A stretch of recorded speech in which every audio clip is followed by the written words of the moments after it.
Of you. I hope you all are fine at home. आज हम read करेंगे भाषा और व्याकरण। भाषा विचारों के आदान प्रदान का साधन है। हम अपने मन के भावों अथवा विचारों को बोलकर या लिखकर दूसरों को बताते हैं। दूसरों के भावों या विचारों को सुनकर अथवा पढ़कर समझते हैं। कभी कभी संकेतों या इशारों द्वारा भी बात को समझने या समझाने का प्रयास करते हैं। जैसे सुमन, आज मैं दिल्ली जा रही हूँ, हाथ से इशारा करके बताते हैं। वहाँ जाओ तो लाल किला अवश्य देखना। बात बोलकर कही और सुनकर समझी। बोर्ड पर लिखकर बात को पढ़कर समझा जा रहा है। बात संकेतों या इशारों में कही और समझी गई।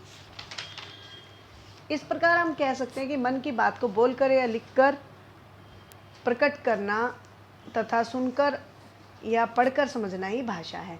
संकेतों या इशारों से भी मन के भावों को प्रकट किया तथा समझा जा सकता है, परंतु इनके द्वारा मन के सभी भाव प्रकट किए हुए समझे नहीं जा सकते, अतः इन्हें भाषा का दर्जा नहीं दिया जा सकता। संकेतों की भाषा समझने के लिए भाषा का ज्ञान होना भी आवश्यक है। तो भाषा की परिभाषा क्या हुई कि भाषा वह साधन है जिसके द्वारा हम दूसरों तक अपने विचारों को पहुँचा सकते हैं और उनके विचारों को समझ सकते हैं। भाषा के रूप, भाषा के मुख्य रूप से कितने रूप हैं? दो, एक मौखिक भाषा और दूसरा लिखित भाषा। मौखिक भाषा क्या है? भाषा के जिस रूप से हम अपने विचारों को बोलकर प्रकट करते हैं और उसे सुनकर समझते हैं, दूसरा उसे कोई जो है सुनकर समझता है, तो उसे तो कहते हैं मौखिक भाषा।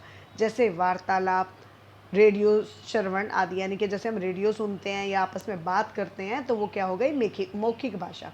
लिखित भाषा, लिखित भाषा क्या होती है?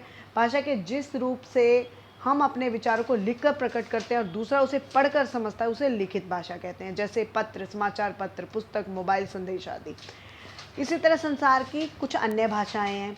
संसार में अनेक भाषाएं बोली जाती हैं। रूस के लोग रूसी बोलते हैं, जापान के लोग जापानी बोलते हैं, चीन के लोग चीनी बोलते हैं, फ्रांस के लोग फ्रेंच तथा इंग्लैंड में अंग्रेजी बोली जाती है। इसी प्रकार विश्व के सभी देशों की अपनी अपनी भाषा है।